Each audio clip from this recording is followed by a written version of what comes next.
और मैं अच्छा खासा पार्लर का काम कर रहा था। तो एक क्लाइंट है मेरा आईपीएस, तो उन्होंने मेरा काम भी छुड़वा दिया।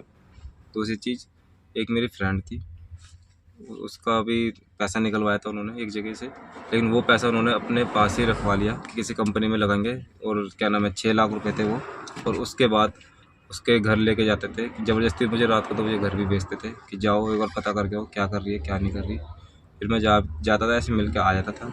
उसके बाद इन्होंने, हम लोग जयपुर गए और जयपुर से हम वापस आए। उस लड़की को घर में रख रखा था, मुझे निकाल दिया था कि 2 घंटे बाद आ जाना, ठीक है। उसके बाद इन्होंने मुझे नहीं बुलाया और झूठ झूठ बोला कि वो लड़की पैसा लेके चली गई और उसके प्लॉट भी का सारा पैसा उनके पास ही था और जो अकाउंट में था वो भी निकलवा के उसके घर में गया। तो मेरे ऊपर चोरी का इल्ज़ाम लगवा दिया। मैंने कोई चोरी नहीं करी थी और मेरे घर पे अब इस टाइम पुलिस को भेजा जाता है टॉर्चर करने के लिए और मेरे से कोई नहीं मिल रहा। मेरा फ़ोन तक बंद करा रखा है और उस लड़की के वो पैसे खा चुका। हमें किसी पे विश्वास नहीं है, वो बहुत ऊँचे लेवल के हैं, वो आईपीएस बताते हैं। और दूसरी चीज़, उनके एक फादर हैं, वो कहता है जब तक मेरा बाप जिंदा है मेरे को कोई कुछ नहीं। का नाम जितेंद्र गुप्ता है। उनकी वाइफ का नाम राजनंदिनी गुप्ता है। पहले हॉस्पिटल में काम करता था बॉडी मसाज में, तो मैं एक बार उनके घर गया था बॉडी मसाज करने, तो उसके थ्रू वो मिले सारे। इन्होंने ताला तोड़वा दिया था संगीता का रूम का, जिस लड़की का पैसा इन्होंने खाया है। इन्होंने खुद तोड़वाया ताला? हाँ। तो ताला तोड़ा किसने था? ताला मैंने ही तोड़ा था। और जो नवीन है, ताला मेरा सामान रखा हुआ था, नवीन ने भी बोला कि ताला तोड़ दो, मैं देख लूँगा सारा अच्छा। कुछ। तो मतलब नवीन ने तोड़वाया ताला? हाँ, तो मैंने ताला तोड़ दिया, ठीक है। तो इसका कोई प्रूफ है आपके पास में कि भाई? हाँ, मेरे पास प्रूफ भी है। नवीन ने बोला है ये बात, क्योंकि मैंने रिकॉर्डिंग कर ली थी नवीन पे भी मेरे को ट्रस्ट नहीं है, क्योंकि वो मेरे से बहुत जलता था जब मैं इसके पास जाता था। अच्छा, काम से तो वो बहुत जलता था। तो और उस दिन उसने खुद ही बोला कि नहीं भाई ताला तोड़ दे, बाकी मैं देख लूँगा। और उसने वो रिकॉर्डिंग ही दिखाई है पुलिस वालों को ताला तोड़ते हुए। वो रिकॉर्डिंग नहीं दिखाई कि जब मैं उसके घर से निकला हूँ तो मैं बैग चेक करा के निकला हूँ। अच्छा, आपने बैग चेक कराया हाँ उसका? जी। तो ये सारी फर्जी चीजें हैं आपको ये फंसाने सारी के लिए फर्जी की गई चीज़ें हैं। और मेरे को फंसाया जा रहा है। उस लड़की से मेरे साथ कांटेक्ट ही नहीं कराया जा रहा है। वो लड़की मिल ही नहीं रही है मेरे को।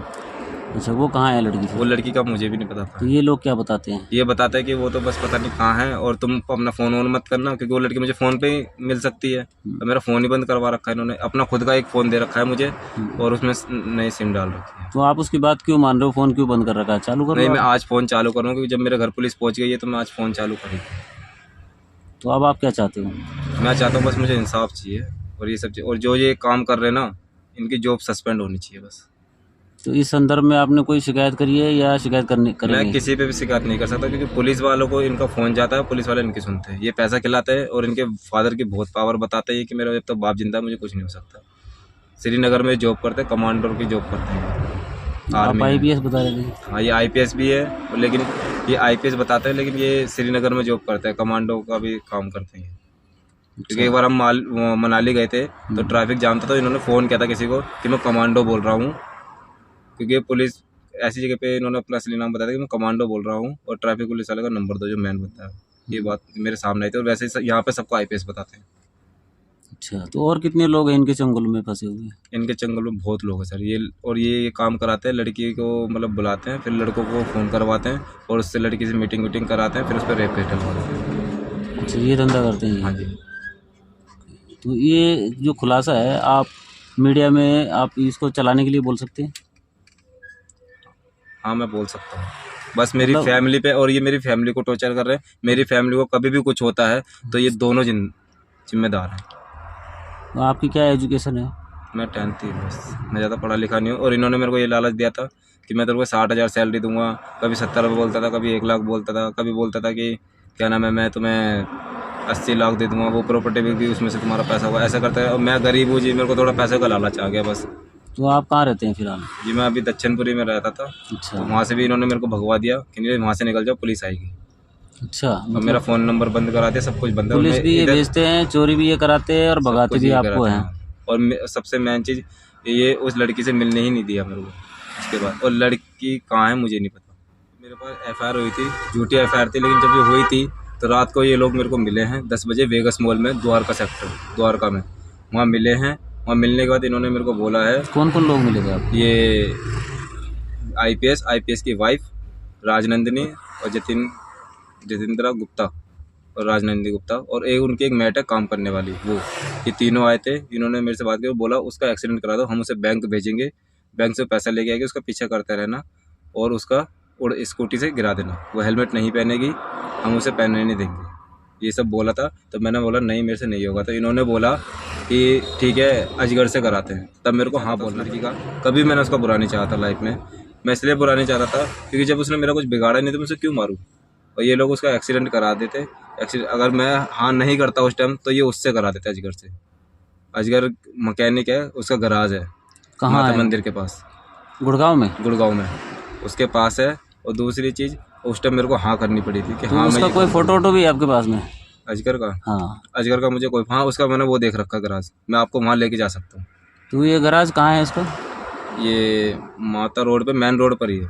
अच्छा। माता मंदिर की, शीतला माता मंदिर के मेन रोड पे। और दूसरी चीज़, वहाँ मेरे को हाँ करनी पड़ गई थी, लेकिन मैंने ये काम इनको सीरियस नहीं लिया था। मैंने सीधा बोल देता हाँ मैं कर दूँगा, लेकिन मैंने नहीं करा था ये काम। क्योंकि मेरे को इन्होंने जब मेरे को बोला था 10 बजे वहाँ पहुँच जाना हो, कह रहा मैं 43 में जहाँ बैंक है बहुत सारे, मैं वहाँ गया ही नहीं था।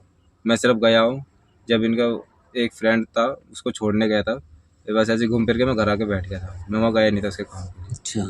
उसको मारने की धमकी चल रही थी और इल्ज़ाम मेरे ऊपर लगा देते कि नीरज ने मारा है और उसका सारा पैसा खा जाते। लोगों ने मेरे साथ जो गलत और अत्याचार जो मेरे साथ किया है ना, मैं उस चीज़ से मेरी कोई हेल्प नहीं कर रहा। और मैं जब भी जिसके पास जाती हूँ ना, मेरे साथ जिस तरीके से बर्ताव होता है, जिस तरीके से मेरे साथ बातें होती हैं, लोग बोलते हैं, मैं हेल्प के लिए पुलिस थाने भी गई, उन लोगों ने भी मेरी कोई हेल्प नहीं करी। अब मैं इससे ज़्यादा है ना, मैं मदद हेल्प सबसे मांग रही हूँ, लेकिन कोई भी मेरी हेल्प नहीं कर रहा है। मैं आगे यही चाहूँगी कि मैं किसी से उम्मीद नहीं कर सकती किसी भी तरह की हेल्प की। अब मुझे आगे क्या करना है क्या नहीं करना है मैं कुछ समझ नहीं पा रही हूँ। 21वीं सदी की लड़की हूँ और यहाँ महिला और पुरुष दोनों में कोई अंतर नहीं है, दोनों इक्वल हैं, लेकिन फिर भी लड़कियों को क्यों अलग ही समझा जाता है, उनकी क्यों नहीं सुनी जाती है।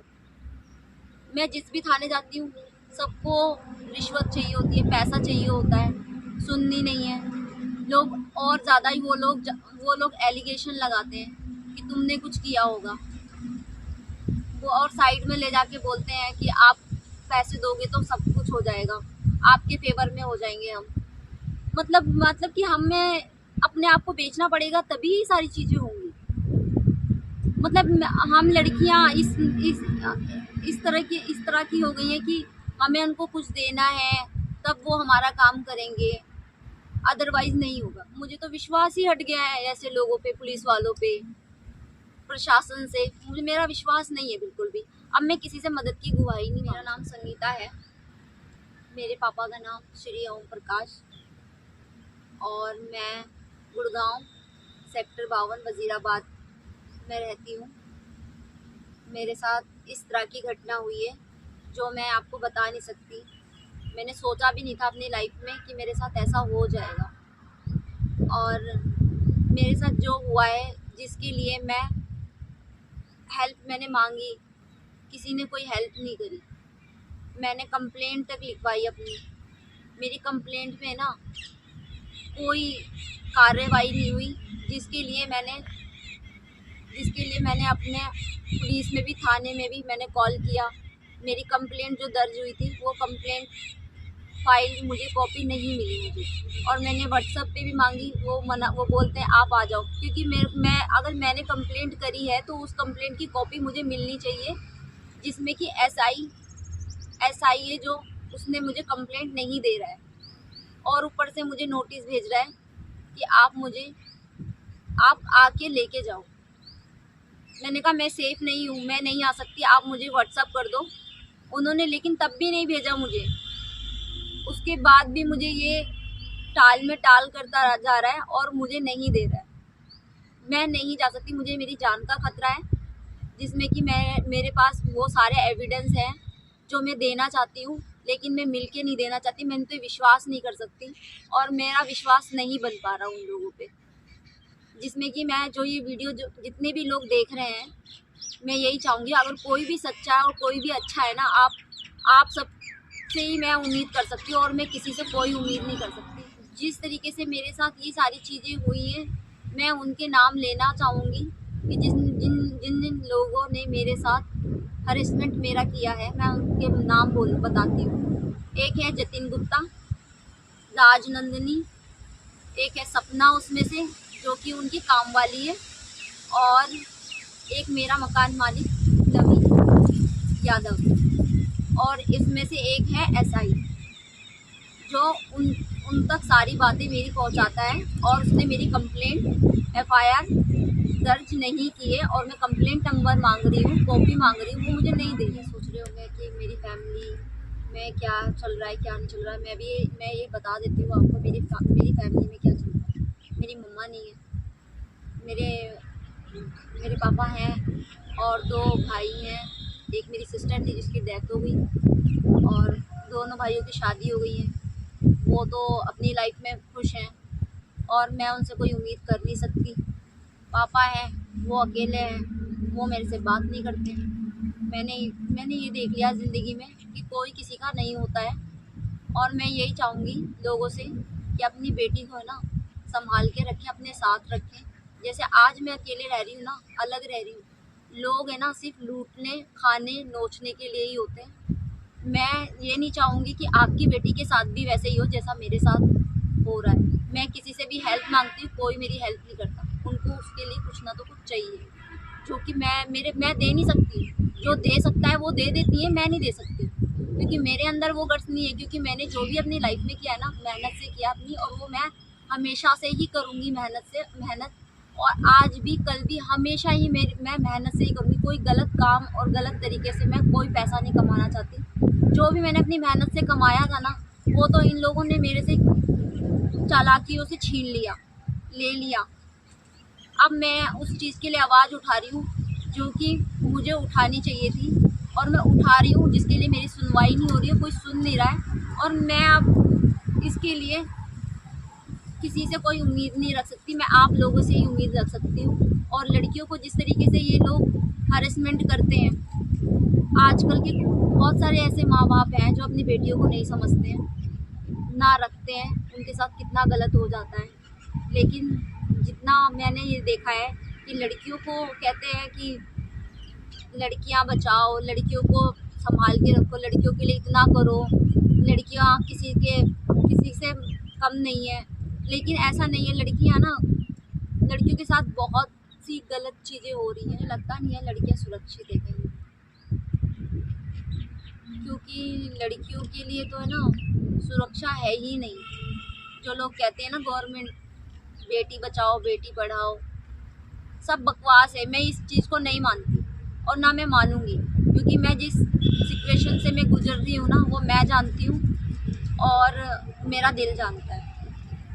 मेरे साथ जो चीज़ें हो गई हैं, मेरा प्लॉट मेरे हाथ से चला गया, धोखेधड़ी से बेच दिया गया, मुझे नहीं मालूम। 1.5 महीने मैं जतिन गुप्ता और राजनंदिनी, ये दोनों इतने बड़े फ्रॉड हैं। इन लोगों ने मुझे अपने घर पे रखा हुआ था, ये बोल के कि तुम्हारी जान को खतरा है, तुम कहीं मत जाना, तुम्हारा हम सब कुछ ठीक कर देंगे। और उन्होंने ऐसा करके मुझे बाहर घुमाने भी ले गए, पता नहीं क्या क्या मुझे इन्होंने खिलाया पिलाया मुझे, मेरे साथ, और मेरे से सिग्नेचर वगैरह खाली पेपरों में करवाते रहे और मेरा प्लॉट इस तरीके से बिकवा दिया और मेरे अकाउंट से सारे पैसे निकाल लिए। और जिसमें कि मेरे पास अब कुछ भी नहीं बचा। मेरे पास अब कुछ ना बचने की वजह से मैं ये वीडियो बना रही हूँ, आप सब देख रहे हो। मैं बस यही चाहती हूँ, मुझे इंसाफ चाहिए। और मुझे 1.5 महीने से मैं राजनंदिनी और जतिन गुप्ता के घर पे ही रह रही थी, जिसमें कि मैं धोखे से उनके घर रहने लगी। मुझे नहीं मालूम, मेरा एक फ्रेंड था, उसके थ्रू ही मेरी बात हुई थी।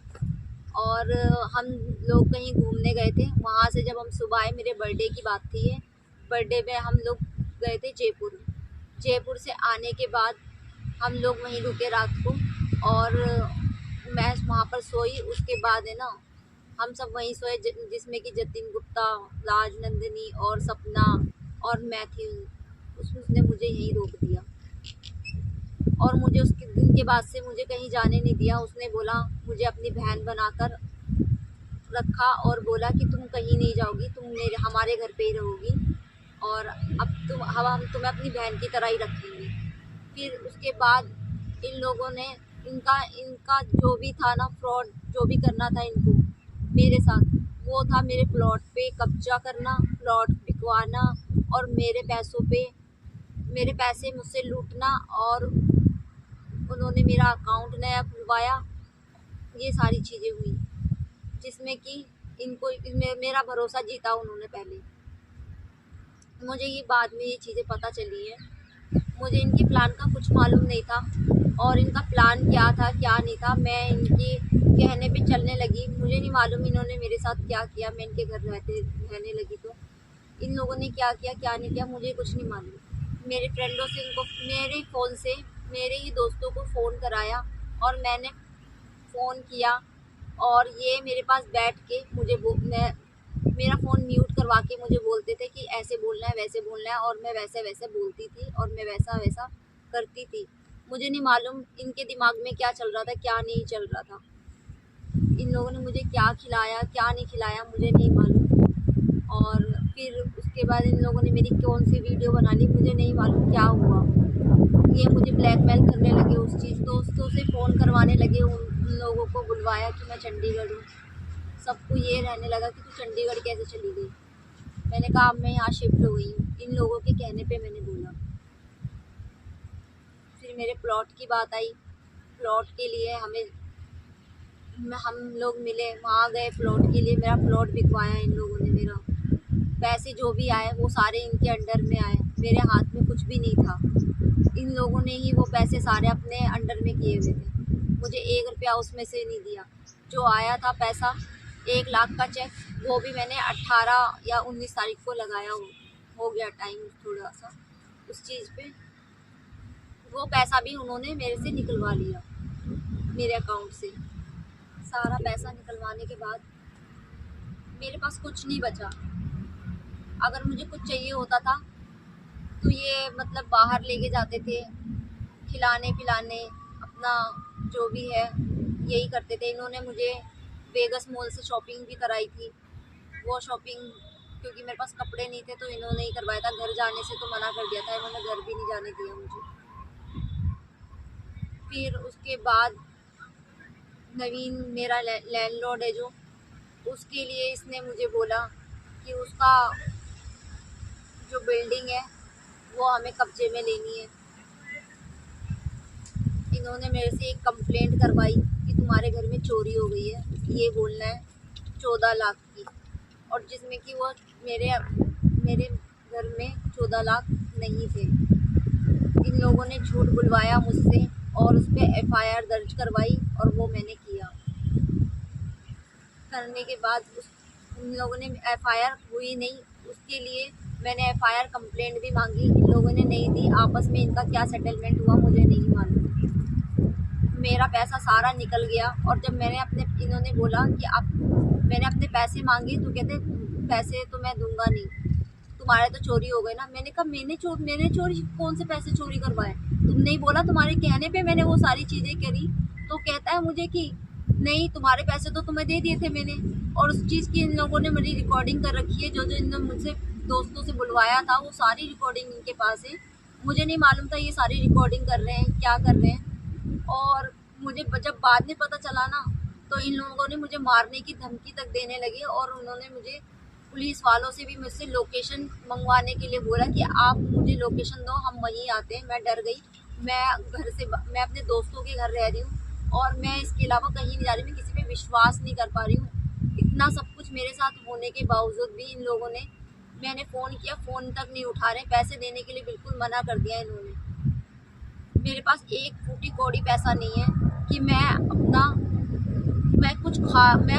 घर चली जाऊं या फिर कुछ खा लूं या कुछ कर लूं। मैं जॉब नहीं कर रही, कुछ नहीं कर रही, क्योंकि मुझे ये डर है कि अब ये मुझे मरवा ना दे। मैं इनसे अब बिल्कुल भी मैं बाहर निकल नहीं पा रही हूँ इस वजह से कि मैं क्या करूँ। मुझे डर है कहीं मरवा ना दे। जतिन गुप्ता अपने आप को IPS बताता है। उनके घर में इनकम टैक्स वालों की रेड पड़ चुकी है और उसने बोला कि मेरे पापा ने मुझे बचाया था और अब मेरे पापा हर बार मुझे बचा लेते हैं और मैं इसी काम को ही करता हूँ। उनकी वाइफ और दोनों मिलके यही काम करते हैं। इन लोगों ने पहले फ़ोन से ऐसे लोगों को फंसाते हैं जिनके पास पैसा होता है और लड़कियों से फ़ोन करवाते हैं, बात करवाते हैं, उनकी सेटिंग वेटिंग करवाते हैं, मिलने बुलवाते हैं और एक होटल में जाने के बाद फिर उनको ब्लैकमेल करते हैं। इनका यही काम है। जितने भी सबूत है मेरे पास मेरे फ़ोन पे, वो सब मेरे पास है। इन लोगों ने मुझे मरवाने के लिए, मेरा फ़ोन ख़त्म करवाने के लिए ये साजिश रची है, क्योंकि मैं इनके खिलाफ़ कोई एविडेंस ना दे पाऊँ।